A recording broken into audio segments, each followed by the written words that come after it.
was only 2 years ago when we had the last generational draft prospect going into the league, with his name, of course, being Victor Wembanyama. And with all the hype being around this weird alien-looking dude, every single analyst that you saw on TV, YouTube, Instagram, TikTok was saying that we will never see a draft prospect like him again. And maybe that's true. I mean, he does have a brother that's working out, I think, in France right now, so we might see another version of him. But the one thing that will carry over from that draft and what we saw there into our next year's draft is the hype surrounding the #1 pick. I don't know if you guys remember, but when Victor was being drafted, they were non-stop showing ads of LeBron James being drafted because that was the other most hyped #1 pick that we have seen. And this year, ladies and gentlemen, it is going to be Cooper Flagg. And if you're clicking on this video, I'm assuming you already know who he is and what he has done. But in case you don't know, this man is an absolute god. Standing at 6'9", I think he's 200 something pounds. I do have a couple stats written down, like in one random EYBL tournament, he averaged 30 points, 11 rebounds, and 4.5 blocks per game. In another tournament, he also averaged 3 straight triple doubles, with one of those stats being in blocks. So easily one of the biggest and most exciting things that Cooper Flagg brings to a team or brings to whatever game he's playing in is defense. You cannot go anywhere near the rim. That, of course, goes hand in hand with his size, athleticism. I mean, everything about this dude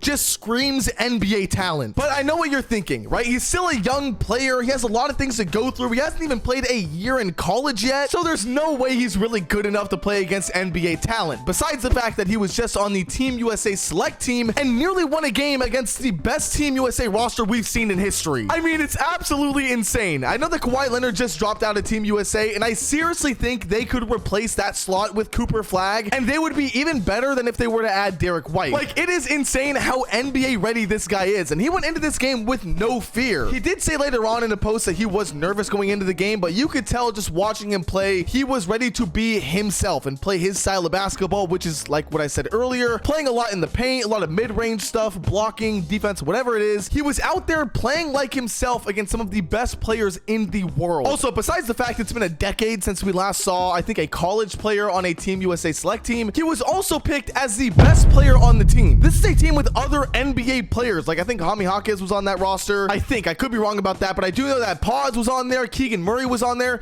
These guys are NBA players, and Cooper Flagg was still picked as the best player on the team. It's absolutely insane. But all of these highlights, stats, and hype around Cooper Flagg makes me really wonder what team would be most fun for Cooper, and my mind immediately goes to the San Antonio Spurs. Not only because it would be very interesting and fun to have two of the most hyped up draft prospects in a very long time play with each other on a historic franchise that's known for being really good with their big players. It's not only that, because it's also the fact that I don't think we would see the opposing team get any touches in the paint. If you are going up against Cooper Flagg and Victor Wembanyama, you are shooting a billion threes per game. There are going to be no layups, no mid-range, no dunks. None of that is happening because both of these guys will block the shit out of everything that goes in there. Offensively, it might be a bit congested in the paint, especially considering Cooper Flagg isn't really able to shoot threes, but he is getting better, and that's something that he can develop very easily, unlike a lot of the other specifics in the game. But at the same time, the Spurs might be too good to get a guy like Cooper Flagg in next year's draft, unlike the Chicago Bulls. With them only being one Zach LaVine trade away from hitting the rebuild button, I really do think the Chicago Bulls would be the most fun team for Cooper Flagg.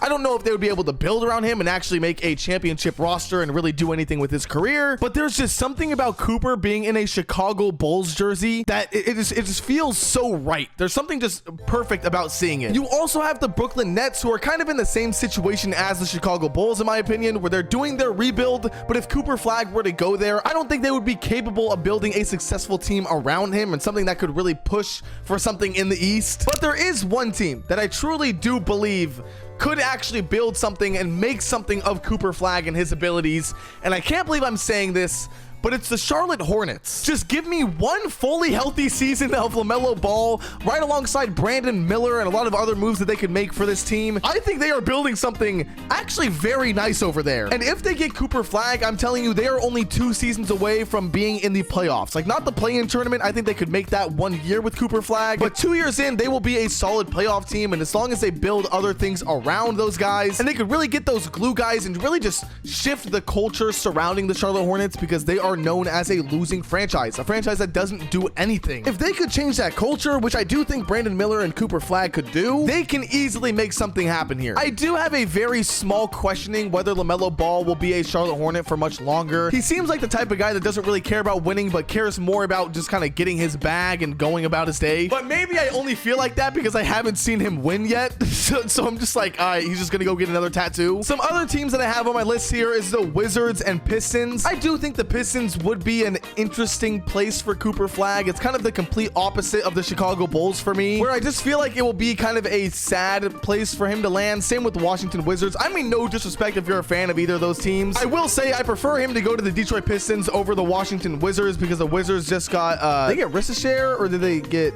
Sar? That whole damn debacle with one of them not working out with the Hawks just fucked my entire brain up on who got drafted. With the Wizards getting Sar, I feel like that's kind of their talent to now push forward and try to do something with. So I would like to see him go to the Pistons if he had to. Him playing alongside Thompson and Cade Cunningham and stuff like that would actually be pretty fun to watch. But yeah, I really just wanted to share my opinions on how I feel about Cooper Flagg and where I would like to see him land. I would also like to hear what you guys think down in the comments below. I read and respond to everyone. If you want to tell me about Cooper Flagg's game or where you want to see him go, let me know everything in the comments. And yeah, while you're down there, be sure to like and subscribe, and I will see you guys all in the next one. Later.